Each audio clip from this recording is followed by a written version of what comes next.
അഭയം ഗുരുവേ പ്രപഞ്ചത്തിൻ കൂട്ടുവേ അഖിലം അമികാൽ പാദത്തിൻ കീഴേ. അസ്സലാമു അലൈക്കും വറഹ്മത്തുള്ളാഹി വബറകാതുഹു. അൽഹംദുലില്ലാഹ് വസ്സലാത്തു വസ്സലാമു അലാ അഷ്റഫി റസൂലില്ലാഹി വഅലാ ആലിഹിൽ ഫായിസീന ബിറിദല്ലാഹ് അമ്മാ ബഅദ്. പ്രിയപ്പെട്ട സഹോദരന്മാരെ, നമ്മുടെ കിബിരീത്തുൽ അഹ്മർ ഫി ബയാനി ഉലൂമി ശൈഖുൽ അക്ബർ എന്ന് പറയുന്ന ഗ്രന്ഥത്തിന്റെ മുഖദ്ദിമ 5 എപ്പിസോഡുകളിലായിട്ട് കഴിഞ്ഞു. ഇനി പലരും ആവശ്യപ്പെട്ട ഒരു സംഗതിയാണ് മുഹിയുദ്ദീൻ ഇബ്നു അറബി തങ്ങളും മുഹിയുദ്ദീൻ അബ്ദുൽ ഖാദിറുൽ ജീലാനി റളിയല്ലാഹു അൻഹു രണ്ടുപേരും തമ്മിൽ വല്ല ബന്ധവുമുണ്ടോ എന്നുള്ളത്. ശൈഖുൽ അക്ബർ ഇബ്നു അറബി റളിയല്ലാഹു അൻഹു മുഹിയുദ്ദീൻ ഷെയ്ഖ് അബ്ദുൽ ഖാദിർ ജീലാനി റളിയല്ലാഹു അൻഹുവുമായിട്ടുള്ള ബന്ധം ചർച്ച ചെയ്യുമ്പോൾ ഒരിക്കലും ഒഴിവാക്കപ്പെടാൻ പറ്റാത്ത ഒരു നാമമുണ്ട്. അതാണ് ബഹുമാനപ്പെട്ട കുന്നത്തേരി തങ്ങൾ. അൽ ഖുതുബുൽ ഫർദുൽ ജാമിഉ ബൈന ശരീഅത്തി വൽ ഹഖീഖ മൗലാന അബുൽ ഫളൽ സയ്യിദ് മുഹമ്മദ് ജലാലുദ്ദീൻ അൽ ഖാദിരി സൂഫി കുന്നത്തേരി തങ്ങൾ ഖദ്ദസല്ലാഹു സിർറഹുൽ അസീസ്. ഞാനത് എന്തിനാണ് പറയുന്നത് എന്ന് ചോദിച്ചാ, ഞാനടക്കമുള്ള ഇർഫാനികള് അവര് സ്ഥാപിച്ച സ്ഥാപനത്തിലെ മദ്രസ നൂറുൽ ഇർഫാൻ അറബി കോളേജിൽ പഠിച്ച ആളുകളാണ്. മഹാനവറുകളുടെ ഉറൂസ് മുബാറക്ക് 60ാമത്തെ ഉറൂസ് മുബാറക്ക് കഴിഞ്ഞ് ഒരു വർഷം കഴിഞ്ഞ് 60ാമത്തെ വാർഷികം മദ്രസ നൂറുൽ ഇർഫാൻ അറബി കോളേജിന്റെ നടക്കുകയാണ്. ഈ മദ്രസ നൂറുൽ ഇർഫാൻ അറബി കോളേജിന് ഒരു പ്രത്യേകത ഉണ്ട്. കേരളക്കരയില് 2ാമത്തെ സ്ഥാപനമാണ്. ആദ്യത്തേത് ജാമിഅ നൂരിയ എന്ന് പറയുന്ന സ്ഥാപനം, അതും ഒരു ആത്മീയ ഗുരു ഉണ്ടാക്കിയതാണ്. മദ്രസ നൂറുൽ ഇർഫാൻ അറബി കോളേജും ഒരു ആത്മീയ ഗുരു എന്ത് ചെയ്തതാണ്, ഉണ്ടാക്കിയതാണ്. അതുണ്ടാക്കുമ്പോൾ തന്നെ അവരുടെ ലക്ഷ്യം തസൗഫിന് മുൻഗണന നൽകിക്കൊണ്ടായിരിക്കണം ഈ സ്ഥാപനം എന്ത് ചെയ്യേണ്ടത്, മുന്നോട്ട് കൊണ്ടുപോകേണ്ടത്. അതുകൊണ്ട് തന്നെ തസൗഫിന്റെ ഗ്രന്ഥങ്ങൾ ഇസ്ലാമിനും ഈമാനിനും ഇഹ്സാനിനും ഒരുപോലെ പ്രാധാന്യം കൊടുത്ത് സിലബസ് അടിസ്ഥാനത്തിൽ പഠിപ്പിക്കപ്പെടുന്ന സ്ഥാപനമാണ് 60 വർഷം ആയ മദ്രസ നൂറുൽ ഇർഫാൻ അറബി കോളേജ്. ആ മദ്രസ നൂറുൽ ഇർഫാൻ അറബി കോളേജില് 2ാം ക്ലാസ് മുതൽ തന്നെ തസൗഫിന്റെ ഗ്രന്ഥങ്ങൾ പഠിപ്പിക്കാൻ വേണ്ടി തുടങ്ങും ദർസില്. അതിൽ മഹാനായ ഗസാലി ഇമാമിന്റെ ഖുലാസത്തു തസാനീഫ്, അവിടുന്ന് അസ്സൈർ വസ്സുലൂക്ക് ഇലാ മലിക്കിൽ മുലൂക്ക്, പിന്നെ ഇർഷാദുൽ യാഫിഈ, അവിടുന്ന് ജാമിഉൽ ഉസൂല്, അതിനുശേഷം പിന്നെ തുഹ്ഫത്തുൽ മുർസല എന്ന് പറയുന്ന ഗ്രന്ഥം, അതിനുശേഷം ഇഖാദുൽ ഹിമം ഫി ശറഹിൽ ഹിക്കം എന്ന് പറയുന്ന ഗ്രന്ഥം, അത്തഅറുഫ് ലി മദ്ഹബി അഹ്ലി തസൗഫ്, സിറുൽ അസ്റാർ, ഇതുപോലത്തെ സൂഫിസത്തിൽ അറിയപ്പെട്ട ഗ്രന്ഥങ്ങള് സിലബസ് അടിസ്ഥാനത്തിൽ പഠിപ്പിക്കുന്ന സ്ഥാപനമാണ് 60 വർഷമാകുന്ന മദ്രസ നൂറുൽ ഇർഫാൻ അറബി കോളേജ്. അവിടൊക്കെ പഠിച്ച ആളുകളാണ് ഇർഫാനികളായ ഞങ്ങൾ. അതുകൊണ്ട് തന്നെ ഇങ്ങനെ ഒരു ഗ്രന്ഥം ആധികാരികമായി ജനങ്ങളിലേക്ക് എത്തിക്കാനുള്ള ആത്മീയമായ പ്രചോദനം അവിടുത്തെ മശായിഖന്മാരുടെ ആത്മീയമായ പിൻബലം കൊണ്ടാണ്. ആ സ്ഥാപനം സ്ഥാപിച്ച ബഹുമാനപ്പെട്ട കുന്നത്തേരി തങ്ങൾ ഖദ്ദസല്ലാഹു സിർറഹുൽ അസീസ് ശരീഅത്തും ത്വരീഖത്തും ഹഖീഖത്തും ഒരുപോലെ കൊണ്ടുപോയ ആളും അതോടൊപ്പം ആ വിഷയങ്ങളിലൊക്കെ ഗ്രന്ഥം രചിച്ച മഹാനുമാണ്. അത് കാരണം കേരളക്കരക്ക് നമുക്ക് ലഭിച്ച ഒരു സംഭാവന, ഒരു അനുഗ്രഹം നമ്മൾ എടുത്തു പറയുക തന്നെ വേണം. മഹാനവറുകളുടെ ഗ്രന്ഥങ്ങളാണ് ഈ കാണുന്ന ഗ്രന്ഥങ്ങൾ മുഴുവനും. ഇതിൽ ശരീഅത്തുണ്ട്, ത്വരീഖത്തുണ്ട്, ഹഖീഖത്തുണ്ട്, ചരിത്രങ്ങളുണ്ട്, എല്ലാ സംഗതികളുണ്ട്. അതിൽപ്പെട്ട ഒന്നാണ് വാജിബാത്ത് മാല എന്ന് പറയുന്ന ഈ ഗ്രന്ഥം. ഉണ്ടോ, ഇത് ശരീഅത്തുകാർക്കുള്ളതാണ് വാജിബാത്ത് മാല. ഇതിലുണ്ടോ, ഈ പാട്ട് മുസ്ലിമീങ്ങളായ എല്ലാ സ്ത്രീ പുരുഷന്മാരിലും ഒഴിച്ചുകൂടാത്ത അഹ്കാമുദ്ദീനിയാത്ത്, ദീനിന്റെ ഹുക്കുമുകൾ, നിയമങ്ങൾ ഒന്നൊഴിയാതെ അടക്കപ്പെട്ടതാകുന്നു. ഇതിൽ അടങ്ങപ്പെട്ട എല്ലാ വിവരങ്ങളും മുഅ്തബറായ പല കിതാബുകളിൽ നോക്കി തിരഞ്ഞെടുത്ത് ലളിത ഭാഷയിൽ പൊതുജനങ്ങൾക്ക് ഉപകാരമായി വരണം എന്ന ഏക ഉദ്ദേശത്തിൽ മാത്രം എഴുതി ഉണ്ടാക്കിയതാകയാൽ ഓരോരുത്തരും വാങ്ങിപ്പഠിക്കുവാൻ പ്രത്യേകം താല്പര്യം എന്ന് ബഹുമാനപ്പെട്ട ഷേഖുന റഹ്മത്തുള്ളാഹി അലൈഹി കുന്നത്തേരി തങ്ങള്. അപ്പോ പരിഗണിക്കപ്പെടുന്ന കിതാബിന്റെ അടിസ്ഥാനത്തിൽ ശരീഅത്ത് തന്നെ എന്താണെന്ന് ശരിക്കും മനസ്സിലാക്കാൻ എന്ത് ചെയ്യുക, എഴുതിയ ഗ്രന്ഥമാണ് വാജിബാത്ത് മാല. പാട്ടുരൂപാണ്. അതില് ഷഹാദത്ത് കലിമയുടെ പിന്നെ ഇസ്ലാമിന്റെ 5 ഫർളുകൾ, അതിൽ ഷഹാദത്ത് കലിമയുടെ 4 ഫർളുകൾ, ആ 4 ഫർളുകളിൽ ഓരോ ഫർളിനും 40 അസ്ലുകൾ ഒക്കെ വിവരിക്കുന്ന നിസ്കാരം, നോമ്പ്, ഹജ്ജ്, സക്കാത്ത് ഒക്കെ സുവിസ്തരം പ്രതിപാദിക്കുന്ന ഗ്രന്ഥമാണിത്. ഷഹാദത്ത് കലിമിന്റെ 4 ഫർളിനെ നമ്മൾ കേട്ടിട്ടുണ്ടാവുള്ളൂ. പക്ഷെ ഓരോ ഫർളിനും 10 അസ്ല് വെച്ചിട്ട് 4 ഫർളിന് മൊത്തം 40 അസ്ലുകൾ. അപ്പോഴാ ഷഹാദത്ത് കലിമ. ഇത് അറിഞ്ഞാലേ ഷഹാദത്ത് കലിമ പൂർത്തിയാവുള്ളൂ. അതാണ് എന്ത് ചെയ്യുക, അറിവിൻ കലിമ ഷഹാദത്ത ദീയിൽ 1 അരിമ ഫർള് 4 ഈ ദീന് തന്നെ ഇസ്ബാത്തൂദാത്തില്ല എന്നത് 1-ാം ഫർള ഇറയോനിൽ ദാത്തുണ്ട് എന്നാണ് ദിൻ പോരുള. അള്ളാഹുവിന് ദാത്തുണ്ട് എന്ന് സ്ഥിരപ്പെടുത്തുക, അള്ളാഹുവിന് ദാത്തുണ്ട് എന്ന് സ്ഥിരപ്പെടുത്തുക, അള്ളാഹ്ക്ക് ഫിഇലുകൾ ഉണ്ട് എന്ന് സ്ഥിരപ്പെടുത്തുക, അള്ളാഹ്ക്ക് സിഫത്തുകൾ ഉണ്ട് എന്ന് സ്ഥിരപ്പെടുത്തുക, അള്ളാഹുവിന്റെ റസൂലിന്റെ സത്യസന്ധത സ്ഥിരപ്പെടുത്തുക. ഇത് സ്ഥിരപ്പെടുത്തലോടുകൂടെ ഈ സംഗതി അള്ളാഹുവിന്റെ ദാത്ത്, അള്ളാഹുവിന്റെ അഫ്ആല്, അള്ളാഹുവിന്റെ സിഫാത്ത്, അള്ളാഹുവിന്റെ റസൂലിന്റെ സിദഖ് എല്ലാം നമ്മളിൽ എങ്ങനെ പ്രതിഫലിക്കുന്നു എന്നുകൂടി ബോധ്യത്തിൽ എന്നുകൂടി മനസ്സിലാക്കുമ്പോഴാണ് നമ്മൾ യഥാർത്ഥമായ ലാ ഇലാഹ ഇല്ലല്ലയുടെ യഥാർത്ഥ അവകാശികളായിട്ട് എന്ത് മാറുന്നത്. അങ്ങനെ പ്രതിപാദിക്കുന്ന ഏറ്റവും ഉന്നതമായ ശരീഅത്തുകാർക്ക് വളരെ ഭംഗിയായ രീതിയിൽ ശരീഅത്ത് എന്താണെന്ന് മനസ്സിലാക്കാൻ പറ്റുന്ന ഗ്രന്ഥമാണ് വാജിബാത്ത് മാല. പിന്നെ പറയുന്നതാണ് തൗഹീദ് മാല. തൗഹീദ് മാല എന്ന് പറയുന്നത് എല്ലാവർക്കും ഉള്ളതല്ല. അവിടെ മഹാനവറുകൾ പറയുന്നത് ശരീഅത്തിന്റെ മഅ്മൂറാത്ത് മൻഹിയാത്ത്, അതായത് ശരീഅത്ത് കൽപ്പിക്കപ്പെട്ടതും നിരോധിക്കപ്പെട്ടതുമായ കാര്യങ്ങൾ നല്ല പോലെ പഠിച്ചറിഞ്ഞ് ശരീഅത്തിന്റെ ഇസ്തിഖാമത്ത് സുബൂത്തായ സാലിക്കീങ്ങൾക്ക്, ശരീഅത്തിൽ അടിയുറച്ചു നീങ്ങുന്ന ഒരു ആത്മീയ ഗുരുവിന്റെ കയ്യിലൂടെ സഞ്ചരിക്കുന്ന ആളുകൾക്ക് ഖാസായി ഉണ്ടാക്കപ്പെട്ടതാണ്, പ്രത്യേകമായി ഉണ്ടാക്കപ്പെട്ടതാണ്. ഇസ്തിലാഹു സൂഫിയത്തും കൂടി പഠിച്ച സാലിക്കീങ്ങൾ, അതായത് സൂഫിയാക്കളുടെ സാങ്കേതിക പ്രയോഗങ്ങൾ പഠിച്ച് മനസ്സിലാക്കിയതായ അള്ളാഹുവിന്റെ വഴിയിൽ സഞ്ചരിക്കുന്ന മുരീദുമാരായ ആളുകൾ അവരുടെ മഖ്സൂദിനെ നിറവേറ്റുവാൻ ഈ പാട്ട് വലിയ സഹായം ചെയ്യുന്നതാകുന്നു. ശരീഅത്തിന്റെ അഅ്മാലുകളെ കൊണ്ടുള്ള റിയാദാത്ത് കൂടാതെ യാതൊരു പ്രകാരത്തിലും ഫലം ചെയ്യുന്നതല്ല. ഇതിൽ അടങ്ങിയ വിവരങ്ങളെല്ലാം ഗ്രഹിക്കുവാൻ അവാമുന്നാസിന്, സാധാരണ ജനങ്ങൾക്ക് ഒരു കാമിലായ മുർഷിദിനെ എത്തിക്കുക തന്നെ വേണം. അപ്പൊ ഒരു കാമിലായ മുർഷിദിന്റെ കയ്യിലൂടെ സഞ്ചരിക്കുന്ന ഒരു ആത്മീയ സഞ്ചാരിക്ക് വളരെയേറെ മനസ്സിലാക്കാൻ പറ്റുന്ന ഒരു വിഷയമാണ് ഇതിൽ നഫ്സിന്റെ അമ്മാറ, ലവ്വാമ, മുൽഹിമ, മുത്മയിന്ന, റാദിയ, മർദിയ, കാമില, ഇതിന്റെ അവസ്ഥകളും ഇവിടെയുള്ള ഈ അവസ്ഥകളിൽ നിന്ന് അടുത്ത അവസ്ഥയിലേക്ക് കടക്കുമ്പോൾ ഉണ്ടാകുന്ന അവന്റെ ആത്മീയ അനുഭൂതികളും എല്ലാം എന്ത് ചെയ്യുന്നുണ്ട്. ഓരോ മക്കാമുകളും ഒരു വലിയ എത്തിപ്പെടാൻ പറ്റുന്ന ഏറ്റവും വലിയ ഉന്നതമായ മക്കാമുകള്, ഗൗസിന്റെ മക്കാമുകള്, കുത്തുബിന്റെ മക്കാമുകൾ ഒക്കെ എന്ത് ചെയ്യുന്നുണ്ട്, ഇതിൽ പരാമർശിക്കുന്നുണ്ട്. തുടക്കത്തിൽ പറയാ, ചൊപ്പുന്നു ഹക്കിൻ തൊരീക്കൈ കൊതിത്തെ ധീരർ കുജൂബാത്ത് 7 മുത്തേ. ഹക്കിന്റെ മാർഗം ഉദ്ദേശിക്കുന്ന ആളുകൾക്ക്, ധീരരായ ആളുകൾക്ക് നിർബന്ധമായ 7 കാര്യങ്ങളുണ്ട്. ആ 7 കാര്യങ്ങൾ മഹാനവറുകൾ ഇതിൽ സുവിസ്തരം പ്രതിപാദിക്കുന്നുണ്ട്. അതിലാണ് ഉത്തിയിടും അഞ്ചാമതായി മൂർഷിദുണ്ട്, ഒരുവനാ തേടും ജനങ്ങൾക്ക് വാജിബുണ്ട്.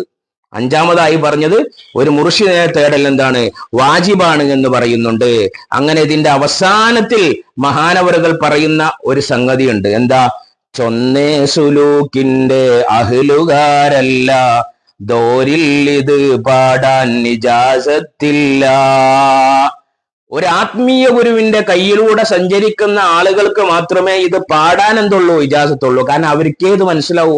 ഹൃദയത്തിന്റെ അവസ്ഥകളാണ്, അവന്റെ ആത്മീയ സഞ്ചാരത്തിന്റെ അവസ്ഥകളാണ്. ഒരു മുരീദ് എവിടെയെല്ലാം എത്തിപ്പെട്ടാൽ ഉണ്ടാകുന്ന അവസ്ഥകൾ എന്താണ് എന്ന് സുവിസ്തരം പ്രതിപാദിക്കുന്ന ഗ്രന്ഥ. അപ്പൊ ത്വരീഖത്തിലും രചനയായി. ഇനി ഹഖീഖത്തിൽ അസ്റാറുൽ മുഹഖ്ഖീൻ എന്ന് പറഞ്ഞിട്ടൊരു ഗ്രന്ഥം മഹാനവറുകൾക്കുണ്ട്. ആ ഗ്രന്ഥം എന്ത് ചെയ്യുക, നമ്മൾ പുറത്തുകൊന്നും വിട്ടിട്ടില്ല. പക്ഷെ എങ്ങനെയോ പുറത്തു പോയപ്പോൾ അതിനെ എതിർത്ത് പല ഭാഗങ്ങളും അത് ശരീഅത്തിന് വിരുദ്ധമാണ് എന്ന് പറഞ്ഞ് എതിർത്ത ആളുകൾക്ക് നമ്മൾ അന്ന് എന്ത് ചെയ്തിട്ടുണ്ട്, തക്കതായ രീതിയിൽ മറുപടി കൊടുത്തിട്ടുണ്ട്. അതിന് ഇതുവരെ ആരും മറുപടി പറഞ്ഞിട്ടുമില്ല. അതിന് മറുപടി കൊടുത്തത് യൂട്യൂബിലൊക്കെ എന്ത് ചെയ്യുക, നിങ്ങൾക്ക് കാണാം. അസ്റാറുൽ മുഹഖ്ഖീൻ എന്ന് പറയുന്ന ഗ്രന്ഥം. പിന്നെ പറയുന്നതാണ് മഅരിഫത്ത് മാല എന്ന മുനാജാത്ത് മാല.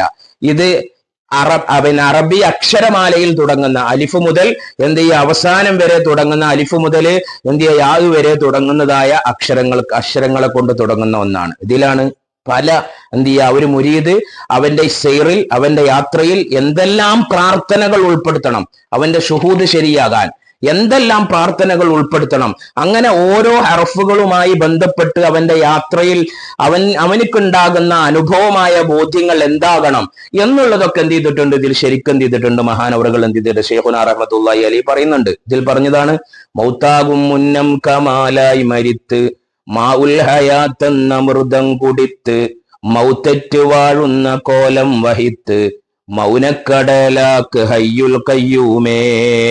അതുപോലെ വഹുമുല്ലനാനിയത്തുള്ളിന്ന് മാറി വാനങ്ങളേഴും ഫനാവാക്കിപ്പാറി വഹബുല്ലദുന്നിയത്തിൽ ചെന്ന് കേറി വഹദത്തിൽ നീരാട്ട് ഹയ്യുൽ കയ്യൂമേ.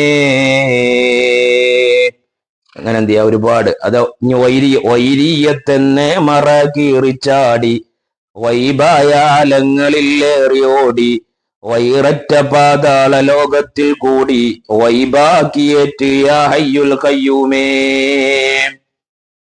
എന്തൊക്കെ അവന്റെ യാത്രയിൽ അവൻ ചെയ്യേണ്ട, അനാനിയത്തിനെ ഇല്ലായ്മ ചെയ്യേണ്ട, വൈരീയത്തിനെ ജ്ഞാനി എന്ന് പറയുന്ന ബോധവും മറ്റുള്ളവരുണ്ട് എന്ന് പറയുന്ന ബോധവും ഇല്ലായ്മ ചെയ്ത് ഹക്ക് തെളിഞ്ഞ് വരേണ്ട അവസ്ഥകള്. അതുപോലെ മരണത്തിന് മുമ്പ് ഒരു മരണം മരിക്കണം, അതിന് മാഉൽ ഹയാത്ത് എന്ന് പറയുന്ന ആത്മീയ ഗുരുവിൽ നിന്ന് കിട്ടുന്ന അമൃതം കുടിക്കണം, എന്നിട്ട് മൗത്തറ്റ് വാഴുന്ന കോലം വഹിക്കണം. ഈ ലോകത്ത് എന്ത് ചെയ്യാ, മരിച്ചവരെ പോലെ എന്ത് ചെയ്യണം, ജീവിക്കണം. അബൂബക്കർ സിദ്ദീഖ് റളിയല്ലാഹു അൻഹുവിനെ സംബന്ധിച്ച് നബി സല്ലല്ലാഹു അലൈഹി വസല്ലം തങ്ങൾ പറഞ്ഞില്ലേ, മൻ അറാദ അൻ യൻദുറ ഇലാ മയ്യിത്തിൻ യംശി ഫൗഖൽ അർളി ഫൽയൻദുർ ഇലാ അബീ ബക്കർ. ഭൂമിക്ക് മേലെ നടക്കുന്ന മയ്യത്തിനെ കാണാൻ ആർക്കെങ്കിലും ആഗ്രഹമുണ്ടെങ്കിൽ അബൂബക്കറിലേക്ക് നോക്കിക്കോളൂ എന്ന് പറഞ്ഞ ആ മരണം തന്റെ ആത്മീയ ഗുരുവാകുന്ന മുഹമ്മദുർ റസൂലുള്ളാഹി സല്ലല്ലാഹു അലൈഹി വസല്ലമ തങ്ങളുടെ മുന്നിൽ സ്വന്തം പ്രവർത്തനം കാണാതെ നിന്ന മഹാൻ. അറിഞ്ഞോ, എനിക്ക് ഫീലുകളില്ല, മയ്യത്തിന് അങ്ങനെയല്ലേ, എനിക്ക് സിഫത്തുകളില്ല, എന്റെ സിഫത്തുകളും എന്റെ ഫീലുകളും എന്റേതല്ല എന്ന ബോധ്യത്തിൽ എന്ത് ചെയ്യുക, പരിപൂർണമായ മരണം മരിച്ച മഹാൻ. അതാണ് അബൂബക്കർ സിദ്ദീഖ് റളിയല്ലാഹു അൻഹു. അങ്ങനെ ആകണം ഒരു മുരീദ് എന്നുള്ള സംബന്ധിച്ച് വിശദമായിട്ട് പാട്ടിലൂടെ ഓരോ ഹർഫുകളിലൂടെ ബഹുമാനപ്പെട്ട ശൈഖുന വിശദീകരിച്ച ഗ്രന്ഥമാണ് മഅരിഫത്ത് മാല എന്ന മുനാജാത്ത് മാല. പിന്നെയാണ് ഫാത്തിമ ബീവി വഫാത്ത് മാല എന്ന് പറയുന്ന ഗ്രന്ഥം. ഇത് ഫാത്തിമ ബീവി റളിയല്ലാഹു അൻഹ അല്ലെ, നബി സല്ലല്ലാഹു അലൈഹി വസല്ലമ തങ്ങൾക്ക് ശേഷം കുത്തുബിന്റെ മക്കാമിൽ നിന്ന മഹാനാണ്, കുത്തുബ് മഹദിയാണ്. കുത്തുബിന്റെ മക്കാമിൽ നബി സല്ലല്ലാഹു അലൈഹി വസല്ലമ തങ്ങൾക്ക് ശേഷം കുത്തുബിയത്തിന്റെ മക്കാമ് അലങ്കരിച്ച് നിന്ന മഹദി, അത്ര പവർ കിട്ടിയ മഹദിയാണ്. നബി സല്ലല്ലാഹു അലൈഹി വസല്ലമ തങ്ങൾ വഫാത്തായി അബൂബക്കർ സിദ്ദീഖ് റളിയല്ലാഹു അൻഹു ഭരണം ഏറ്റെടുക്കുന്ന മുൻപ് ആ കുത്തുബിയത്തിന്റെ പദവി ബഹുമാനപ്പെട്ട ഫാത്തിമ ബിവി റളിയല്ലാഹു അൻഹയാണ് ഏറ്റെടുത്തിട്ടുള്ളത്. അപ്പൊ കുത്തുബിയത്ത് എന്ന് പറയുന്നതായ പദവി സ്ത്രീകൾക്ക് ലഭിക്കോ എന്നുള്ളൊരു സംശയം വന്നേക്കാം. അതിനും മഹാന്മാർ പറയുന്നുണ്ട്, അത് ഫാത്തിമ ബീവി റളിയല്ലാഹു അൻഹയുടെ പ്രത്യേകതയാണ്. ഫാത്തിമ ബീവി റളിയല്ലാഹു അൻഹ അതിൽ നിന്ന് ഒഴിവാണ് കേട്ടോ എന്നും ചെയ്തിട്ടുണ്ട്, പറയുന്നുണ്ട്. മഹാന്മാർ വളരെ സുവിസ്തരം എന്ത് ചെയ്തിട്ടുണ്ട്, അത് പ്രതിപാദിക്കുന്നുണ്ട്. ആ ഫാത്തിമ ബീവി വഫാത്തിനോടനുബന്ധിച്ച് നടത്തിയ തന്റെ മക്കളായ ഹസനോടും ഹുസൈനാര് തങ്ങൾ റളിയല്ലാഹു അൻഹും അവരോടും അതുപോലെ തന്നെ തന്റെ ഭർത്താവായ അലി ഇബ്നു അബീ താലിബിനോടും നടത്തുന്ന സങ്കടപരമായ വിഷയങ്ങൾ നമുക്ക് തന്നെ ഇത് പാടിയ കരച്ചിൽ വരും. അങ്ങനെ ഫാത്തിമ ബിയുടെ വഫാത്ത് മാല എന്ന് പറയുന്ന മാല ബഹുമാനപ്പെട്ട ശൈഖുനാ റഹ്മത്തുള്ളാഹി അലിയുടെ കൃതിയാണ്, കുന്നത്തേരി തങ്ങളുടെ. പിന്നെയാണ് താജുൽ അഖ്ബാർ എന്ന് പറയുന്ന യൂസുഫി കിസ്സപ്പാട്ട്. എല്ലാ കിസ്സപ്പാട്ടിന്റെ ആളുകളും അവതരിപ്പിക്കുന്ന താജുൽ അഖ്ബാർ എന്ന് പറയുന്ന യൂസുഫ് കിസ്സപ്പാട്ട് ശൈഖുനാന്റെ ഈ പാട്ടാണ്. 100 ഇശലുകളാണ് ഇതിലുള്ളത്, 100 ഇശലുകൾ. യൂസുഫ് നബി അലൈഹി സ്വലാത്തു വസ്സലാമിന്റെ മുഴുവൻ ചരിത്രങ്ങളും ഇതിൽ എന്ത് ചെയ്തിട്ടുണ്ട്, മഹാനവറുകൾ എന്ത് ചെയ്തിട്ടുണ്ട്, പറഞ്ഞിട്ടുണ്ട്. ഇതിന്റെ ആഴങ്ങളിലേക്ക് ഇറങ്ങിച്ചെന്നുകൊണ്ട് മനസ്സിലാക്കുമ്പോ ഈ നഹ്നു നഖുസ്സു അലൈക, ഏറ്റവും നല്ല അഹ്സനൽ ഖസസ്, ഏറ്റവും നല്ല ചരിത്രം എന്ന് പരാമർശിച്ച ഗ്രന്ഥം, ചരിത്രം അതാണല്ലോ ഏറ്റവും നല്ല ചരിത്രം എന്ന് ഖുർആൻ പരാമർശിച്ച യൂസുഫ് നബി അലൈഹി സ്വലാത്തു വസ്സലാമിന്റെ ആ ഏറ്റവും നല്ല ചരിത്രം തന്നെ 100 ഇശലുകളിലായിട്ട് മഹാനായ കുന്നത്തേരി തങ്ങൾ ഖദ്ദസല്ലാഹു സിർറഹുൽ അസീസ് എന്ത് ചെയ്തിട്ടുണ്ട്, രചിച്ചിട്ടുണ്ട്. ഇതിന് വിവർത്തനമായിട്ട് ഏകദേശം 300 ചില്ലാനും പേജുകളിൽ എന്ത് ചെയ്തിട്ടുണ്ട്, 375 പേജുകളിലായിട്ട് താജുൽ അഖ്ബാർ യൂസുഫ് ഖിസ്സപ്പാട്ട് അർത്ഥവും വിവർത്തനവും എന്ന് പറഞ്ഞിട്ട് എല്ലാവർക്കും മനസ്സിലാകുന്ന രീതിയിൽ ഇതിൽ എന്ത് ചെയ്തിട്ടുണ്ട്, ഇതിന്റെ അറബി മലയാളത്തിൽ ഷെയ്ഖുന പാടിയ ആ പാട്ടും അതുപോലെ തന്നെ അതിന്റെ വിവർത്തനവും അതിന്റെ അർത്ഥവും ഒക്കെ എന്ത് ചെയ്തിട്ടുണ്ട്, ഇതിൽ പറഞ്ഞ ഗ്രന്ഥമാണ് ഈ ഗ്രന്ഥം. ഇത് അവിടുത്തെ ഉസ്താദായ ബഹുമാനപ്പെട്ട ഷഫീഖ് ഇർഫാനി ഉസ്താദ് അവറുകൾ എന്ത് ചെയ്താണ്, എഴുതിയതാണ്. ആണ് ആ 100 ഇശലുകളും എന്ത് ചെയ്തിട്ടുണ്ട്, ഇതിൽ പ്രതിപാദിച്ചിട്ടുണ്ട്. ഇതിന്റെ അവസാനത്തിൽ ഈ 100 ഇശലുകൾ കഴിഞ്ഞിട്ട് ആ 100ാമത്തെ ഇശലില് ഷെയ്ഖുനാ റഹ്മത്തുള്ളാഹി അലൈഹി എന്ത് ചെയ്തിട്ടുണ്ട്, അവിടുത്തെ 2 ഗുരുക്കൾ, അവിടുത്തെ 2 ആത്മീയ ഗുരുക്കളെ, അതായത് മശായിഖന്മാരെ പരിചയപ്പെടുത്തുന്നുണ്ട്. എന്താ, ഇരുപേറവർ ലോക കുതൂബിങ്ങളാം, എന്നിൽ മശായിഖും ഇമാമിങ്ങളാം, അർശിൽ ഇവരാ പേരുനൈ കൂറിത്തേ, അതിനോടനെ നാമം പതിത്ത് ചേർത്തേ. എന്റെ ആത്മീയ ഗുരു, എന്റെ നക്ഷബന്ദി ത്വരീഖത്തിലെ ആത്മീയ ഗുരുവാണ് ബഹുമാനപ്പെട്ട കാളത്തോട് ഷെയ്ഖുനാ റഹ്മത്തുള്ളാഹി അലൈഹി. നമുക്കറിയാം ഷെയ്ഖുനാന്റെ കുന്നത്തേരി ഷെയ്ഖുനാ റഹ്മത്തുള്ളാഹി അലൈഹിയുടെ നക്ഷബന്ദി ത്വരീഖത്തിലെ ഷെയ്ഖാണ് കാളത്തോട് പള്ളിയിൽ അന്ത്യവിശ്രമം കൊള്ളുന്ന കമ്മുകുട്ടി മൗലാന റഹ്മത്തുള്ളാഹി അലൈഹി. അവരുടെ ആത്മീയ ഗുരുവാണ് അമിയാം മുഹമ്മദ് അഹമ്മദ് നക്ഷബന്ദി എന്ന് പറയുന്ന മഹാൻ. കിൽത്താൻ ദ്വീപിൽ ആ ഗുലാം മുഹമ്മദ് അഹമ്മദ് നക്ഷബന്ദിയെ കുറിച്ച് പാടിയ പാട്ടാണ് ഈ. അതുപോലെ അവരുടെ ത്വരീഖത്തിന്റെ മേഖലയിലെ ആദ്യത്തെ ഗുരുവാണ് അഹമ്മദുൽ ജീലി എന്ന് പറഞ്ഞ ആന്ത്രോത്ത് ദ്വീപിലെ വലിയൊരു മഹാൻ. അവരുടെ ഉറൂസ് ചെറുവണ്ണൂർ കൊളത്തറ, അവിടെ ഒരു മഹ്ദറത്തുൽ ഖാദിരിയ ഉണ്ട്, അവിടെ വെച്ചിട്ട് എന്ത് ചെയ്യാറുണ്ട്, നടക്കാറുണ്ട്. അവരുടെ ആത്മീയ ഗുരു. അവര് വഫാത്തായതിനു ശേഷമാണ് പിന്നെ തൊടുപുഴ ഹസ്രത്ത് എന്ന പേരിൽ ഹസ്രത്തുപ്പാപ്പ എന്ന് പറയുന്ന മുഹമ്മദ് സയ്യിദ് മുഹമ്മദ് സൂഫിയുൽ കൂത്താരി റഹ്മത്തുള്ളാഹി അലൈഹി നെയ്നാര് പള്ളിയിൽ അന്ത്യവിശ്രമം കൊള്ളുന്ന മഹാൻ, അവരുമായി ബൈഅത്ത് ചെയ്തിട്ട് അവരുടെ പരിപൂർണമായ ഖിലാഫത്ത് ഏറ്റുവാങ്ങിയിട്ടാണ് പിന്നെന്ത് ചെയ്തിട്ടുള്ളത്, മഹാനവറുകൾ ആത്മീയ ലോകത്തിന്റെ ഭരണം എന്ത് ചെയ്തത്, ഏറ്റെടുത്തത്. ആ 2 ഇമാമികൾ, ഇരുപേർ എന്ന് പറഞ്ഞാല് അഹമ്മദുൽ ജീലി എന്ന് പറയുന്ന എന്റെ ആദ്യത്തെ ആത്മീയ ഗുരുവും അതുപോലെ തന്നെ മുലാം മുഹമ്മദ് അഹമ്മദ് നക്ഷബന്ദി എന്ന് പറയുന്ന എന്റെ ആത്മീയ ഗുരുവും ഇരുലോക കുത്തുബീങ്ങളാം, എന്നിൽ മശായിഖും ഇമാമിങ്ങളാ, അവർ എന്റെ മശായിഖന്മാരും എന്റെ ഇമാമിങ്ങളുമാണ്. അർശിൽ ഇവേരാ പേരുനൈ കൂറിത്ത്, അതിനോടനെ നാമം പതിത്ത് ചേർത്ത്. അർശിൽ അവർ 2 പേരുടെയും പേര് എഴുതി വെച്ചിട്ടുണ്ട്, അതിനോട് എന്റെ നാമം എന്ത് ചെയ്തിട്ടുണ്ട്, പതിച്ച് ചേർക്കാൻ വേണ്ടി നമ്മൾ എന്ത് ചെയ്യാണ്, ആഗ്രഹിക്കുകയാണ്, അല്ലെങ്കിൽ പതിച്ച് ചേർത്തിട്ടുണ്ട്. കാരണം അർശിൽ അവരെ പേര് എഴുതി വെച്ചിട്ടുണ്ടെന്ന് കണ്ടിട്ടുണ്ടെങ്കിൽ അവിടെ എഴുതി വെച്ച ആളുടെ പേരും എന്ത് ചെയ്യുള്ളൂ, എഴുതി വെക്കുള്ളൂ. എന്റെ കണ്ണെപ്പോഴും ലൗഹിൽ അതെന്നോവർ, എല്ലാറ്റിനും മേലെ അർഷിങ്കൽ ചെന്നോവർ. ഇതൊക്കെ സാധ്യമാണ് ഔലിയാക്കൾക്ക്. അതുകൊണ്ടാണ് അങ്ങനെ എന്ത് ചെയ്ത്. ഇനി അർഷ് എന്ന് പറഞ്ഞാൽ എന്താ, കൽബുൽ മുഅ്മിനി അർഷുള്ള. നബി സല്ലല്ലാഹു അലൈഹി വസല്ലം തങ്ങൾ പറഞ്ഞു, മുഅ്മിന്റെ ഹൃദയം എന്ന് പറയുന്നത് എന്താ, അള്ളാഹുവിന്റെ അർഷാണ് എന്ന് നബി സല്ലല്ലാഹു അലൈഹി വസല്ലം തങ്ങൾ പറഞ്ഞിട്ടുണ്ട്. ഈ ഹദീസിനെ വ്യാഖ്യാനിച്ചുകൊണ്ട് മഹാരഥന്മാർ എഴുതിയത് അറാദ ബിഹി അൽ ബത്നസ്സാബിഅ്, ഇതുകൊണ്ട് ഉദ്ദേശിക്കുന്നത് മനുഷ്യന്റെ ഉള്ളിലുള്ള 7ാമത്തെ ഉള്ളറയാണ് എന്നാ. 7ാമത്തെ ഉള്ളറയിലാണ് സിർറ് നിലനിൽക്കുന്നത്. അവിടെയാണ് ഖുദ്സിയായ ഹദീസിൽ അല്ലാഹു തആല പരിചയപ്പെടുത്തിയത് വഫിസ്സിരി അനാ. മനുഷ്യാദമിന്റെ ശരീരത്തിൽ ഒരു മാംസകഷ്ണമുണ്ട്. ആ മാംസകഷ്ണത്തിൽ എന്തുണ്ട്, ഒരു കൽബുണ്ട്. ആ കൽബിൽ ഒരു അക്കലുണ്ട്. ആ അക്കലിൽ ഒരു ഫുആദുണ്ട്. ആ ഫുആദിൽ ഒരു ഖഫിയുണ്ട്. ആ ഖഫിയിൽ ഒരു സിറുണ്ട്. ആ സിറിലാണ് ഞാൻ എന്ന് അല്ലാഹു സുബ്ഹാനഹു വ തആല പറയുന്ന ഖുദ്സിയായ ഹദീസ് ഇമാം ഗസാലി റഹ്മത്തുള്ളാഹി അലൈഹിയൊക്കെ ഹദീസ് എന്ത് ചെയ്തിട്ടുണ്ട്, എടുത്തുദ്ധരിച്ചിട്ടുണ്ട്. ആ സിർ, ആ 7ാമത്തെ ഉള്ളറ എന്ന് പറയുന്ന സിറെത്തി കഴിഞ്ഞാൽ മുഅ്മിന്റെ കൽബ് അർശായിട്ട് എന്ത് ചെയ്യും, മാറും. തിരിഞ്ഞോ? അപ്പോ അതുകൊണ്ടാണ് അല്ലാഹു തആല പറഞ്ഞത്, മാ വസഅനി ഖൽബി മാ വസഅനി അർളി വലാ സമാഇ വലാകിൻ വസഅനി ഖൽബു അബ്ദി അൽ മുഅ്മിൻ. ഈ ഭൂമിയും ഈ ആകാശവും എന്നെ ഉൾക്കൊള്ളാൻ വിശാലമല്ല, പക്ഷെ എന്നെ ഉൾക്കൊള്ളാൻ വിശാലമായ ഒരു സംഗതിയുണ്ട്. ഖൽബു അബ്ദി അൽ മുഅ്മിൻ, എന്റെ മുഅ്മിനായ അടിമയുടെ ഹൃദയമാണ്.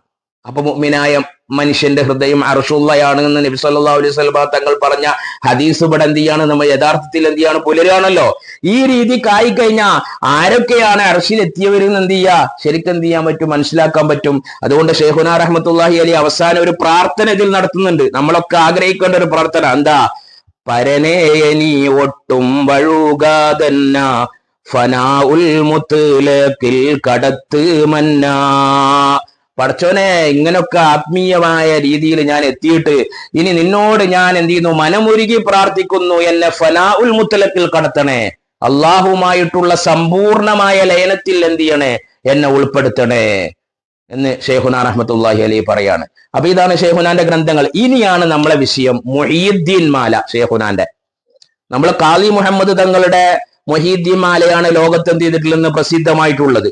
എന്നാൽ ശൈഖുനാ റഹ്മത്തുള്ളാഹി അലൈഹി വർഷങ്ങൾക്ക് മുമ്പ്, 60 വർഷങ്ങൾക്കപ്പുറം ശൈഖുനാ റഹ്മത്തുള്ളാഹി അലൈഹി എന്ത് ചെയ്തിട്ടുണ്ട്, കുന്നത്തേരി തങ്ങൾ മുഹീദ്ദീൻ മാല എന്ത് ചെയ്തിട്ടുണ്ട്, രചിച്ചിട്ടുണ്ട്. ഈ മുഹീദ്ദീൻ മാലയിൽ ഖാദി മുഹമ്മദ് തങ്ങളുടെ മുഹീദ്ദീൻ മാലയിൽ പറയാത്ത ഒരുപാട് സംഭവങ്ങൾ എന്ത് ചെയ്തിട്ടുണ്ട്, കേരളക്കരക്ക് എന്ത് ചെയ്തിട്ടുണ്ട്, ഇതിൽ സമർപ്പിച്ചിട്ടുണ്ട്. ഈ മുഹീദ്ദീൻ മാലയിലാണ് ബഹുമാനപ്പെട്ട ശൈഖുനാ റഹ്മത്തുള്ളാഹി അലൈഹി മുഹീദ്ദീൻ ഇബ്നു അറബിയും മുഹീദ്ദീൻ അബ്ദുൽ ഖാദിറുൽ ജീലാനി തങ്ങളും തമ്മിലുള്ള ബന്ധം എന്താണ് എന്ന് പാട്ടിലൂടെ വിശദീകരിക്കുന്നത്. മനസ്സിലായോ? അത് ആധികാരികമായ ഗ്രന്ഥങ്ങളിലുള്ളതാണ്. ഗ്രന്ഥത്തിലുള്ളതൊന്നും ഇല്ലാത്ത ഒന്നും ബഹുമാനപ്പെട്ട കുന്നത്തേരി തങ്ങൾ റഹ്മത്തുള്ളാഹി അലൈഹി ഒരൊറ്റ ഗ്രന്ഥത്തിലും എന്ത് ചെയ്തിട്ടില്ല, എടുത്തുദ്ധരിച്ചിട്ടില്ല. അവരുടെ ഏതെല്ലാം വചനങ്ങളുണ്ടോ അതൊക്കെ മുൻകാലത്ത് മുഅ്തബറായ പരിഗണിക്കപ്പെടുന്ന ഗ്രന്ഥങ്ങളിൽ വന്നതാണ്. എന്നതുപോലെ ഇബ്നു അറബി റഹ്മത്തുള്ളാഹി അലൈഹി ആരാണ്, അവരുടെ ജനനം എങ്ങനെ ഉണ്ടായി, അതിന്റെ പിന്നിലുള്ള ചരിത്ര പശ്ചാത്തലം എന്താണ്, ഗൗസുൽ ആലം റളിയല്ലാഹു അൻഹുവിന്റെ പുത്രനാണോ? പുത്രനാണെങ്കിൽ ചരിത്രരേഖകളിൽ 49 മക്കൾ എന്നല്ലേ കാണുന്നുള്ളൂ. 50ാമത്തെ ഒരു പുത്രൻ ഉണ്ടോ? 50ാമത്തെ ഒരു പുത്രനായിട്ട് ബഹുമാനപ്പെട്ട ശൈഖുൽ അക്ബർ ഇബ്നു അറബി തങ്ങളെ ചരിത്രരേഖയിൽ എവിടെയെങ്കിലും എണ്ണുന്നുണ്ടോ എന്ന് പരതി നോക്കുമ്പോൾ കേരളക്കരക്ക് സമ്മാനമായി ലഭിച്ച ബഹുമാനപ്പെട്ട കുന്നത്തേരി തങ്ങളുടെ മുഹീദ്ദീൻ മാലയിൽ അത് വളരെയേറെ സുവിസ്തരം എന്ത് ചെയ്യുന്നുണ്ട്, പ്രതിപാദിക്കുന്നുണ്ട്. ഇതൊക്കെ നമ്മൾ പാടേണ്ടതും മനസ്സിലാക്കേണ്ടതും അനുഭവിച്ചറിയേണ്ടതുമാണ്. അതുകൊണ്ടാണ് എന്ത് ചെയ്തത്, ഞാനിങ്ങനെ എന്ത് ചെയ്യാതെ പരാമർശിക്കാനുള്ള കാരണം ഇബ്നു അറബി തങ്ങളെ ജനനം ഈ ഗൗസുൽ ആലം തങ്ങളുമായിട്ടുള്ള ബന്ധപ്പെട്ടതാണ്. ഗൗസുൽ ആലം റളിയല്ലാഹു അൻഹുവിന്റെ ജീവിതകാലത്ത് തന്നെ ഉണ്ടായതാണ്. അതിന് കാരണക്കാരൻ മുഹീദ്ദീൻ ഇബ്നു അറബി തങ്ങൾ ഈ ലോകത്ത് ജനിക്കാനുള്ള കാരണക്കാരൻ മറ്റൊരു മുഹീദ്ദീനായ മുഹീദ്ദീൻ അബ്ദുൽ ഖാദിറുൽ ജീലാനിയാണ് എന്ന് കേരളക്കരക്ക് അറബി മലയാള ഭാഷയിൽ പരിചയപ്പെടുത്തി തന്ന ഗ്രന്ഥമാണ് ബഹുമാനപ്പെട്ട കുന്നത്തേരി തങ്ങൾ ഖദ്ദസല്ലാഹു സിർറഹുൽ അസീസ് അവറുകളുടെ മുഹീദ്ദീൻ മാല. അതുകൊണ്ട് മുഹീദ്ദീൻ ഇബ്നു അറബി റളിയല്ലാഹു അൻഹുവിന്റെ ജനനവുമായി ബന്ധപ്പെട്ട് ഗൗസുൽ ആലം റളിയല്ലാഹു അൻഹുവിന് എന്ത് പങ്കാണ് ഉള്ളത് എന്ന് ഇൻഷാ അള്ളാഹ് അടുത്ത എപ്പിസോഡിൽ നമുക്ക് പറയണം. അത് കഴിഞ്ഞ് ഇമാം ഷഅറാനി റളിയല്ലാഹു അൻഹുവിനെ കുറിച്ച് നമുക്ക് പരിചയപ്പെടുത്തണം. അതും കഴിഞ്ഞിട്ട് നമുക്ക് കിബിരിയത്തുൽ അഹ്മറിൽ മുഖദ്ദിമ കഴിഞ്ഞിട്ടുള്ള ബഹുമാനപ്പെട്ട ഇബ്നു അറബി തങ്ങളുടെ വിജ്ഞാന ലോകങ്ങളിലേക്ക് നമുക്ക് ഓരോ അധ്യായത്തിലൂടെ കടക്കണം.